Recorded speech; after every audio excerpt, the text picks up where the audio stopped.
What's up, everybody? It's Platypus. I'm gonna say two words. Attaway General. It probably just sends shivers up and down your asshole with excitement and makes all your pubes stand straight up with excitement. You may have noticed that my stance on Attaway General has changed, but I have now seen the light, and now my opinion, nay fact, is that Attaway General is great. But is it the best TV show ever? I'm not gonna say it's the best TV show ever, but it is.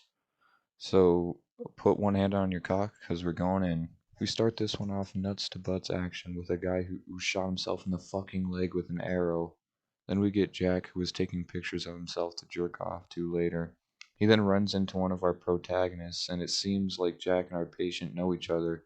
And thankfully, they didn't get into a fist fight because Jack has been to prison, and he would have had a lot more than an arrow in his leg and a butt plug in his ass when Jack was done with him. Oh. Why, you don't want to face what you did? I didn't! You did! This is all your fault! Wait, did you shoot him?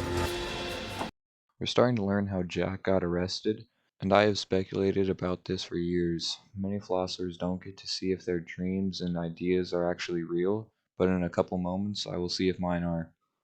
What happened? Well, a few months ago, Jack convinced me that he knew how to drive, and spoiler alert, he couldn't. He ended up crashing my dad's car into a telephone pole.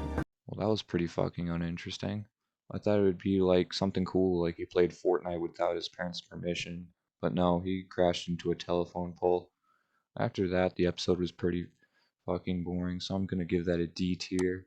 We now have lost my marbles, and we start this one off hot as a fucking star, as our protagonists resort back to their lizard brains and start TikTok dancing to some awful music for some 12-year-olds to jerk off to later. Then we get the inventor of flex tape himself, Dr. Henry, and he says that they're expecting a celebrity. And don't get too erect, because it's not Obama or Alex Jones. It's a little kid, but not just any little kid.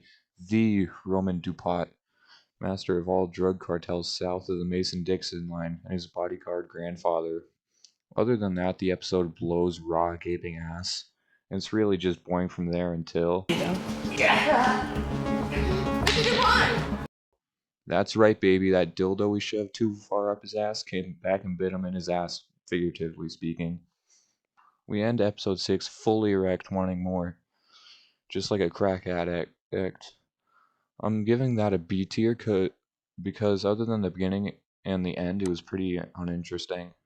Next is Prom. Great, I can already tell how fucking terrible this shit is gonna be. And we started just where we left off, so hold on to your condom and get some tissues, because we're going in, baby. Hey, Rosie, you don't look too good. What the fuck was that scene? Like, that just felt so weird and unnatural. Also, just gonna pause it right there. Did she just give him Michigan water? Like, what type of prank is that? Giving my grandpa old sewage water, but he thinks it's regular water gone sexual. Yeah, they won't let me eat anything good. You can fucking say that again, Grandpa. And now we get ready for this next scene, because your con might get blown off. You know how Disneyland is the happiest place on Earth? This is like the saddest place on Earth. Even then, it's sadder than a shit and cum-stained outhouse behind a meth lab. Where's Mr. DuPont? He passed in his sleep a little while ago. Oh, boo-hoo! Let me play a sad song for you on the world's smallest violin. And one of our protagonists gets sick and then the episode ends. You know, I was kind of interested in the grandpa side plot, but the prom really deflated my boner. So let's give that a C tier for that one. Last episode of the season, baby. Yeah, let's jump into this deep stinky.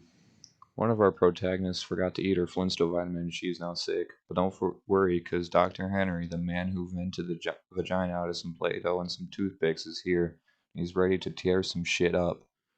He then tells them the bad news that she has to get surgery, but don't worry, because Dr. Henry, the man who can walk on water, is doing the operation.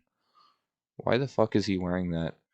I've been through like several surgeries myself, but they never made me look like a lunch lady. Or at least when I was conscious. We then go through a flashback scene, which also almost kind of makes me think that one of our protagonists is tripping. And it just kind of ends there. Let's give that a C tier. Kind of disappointing. See ya.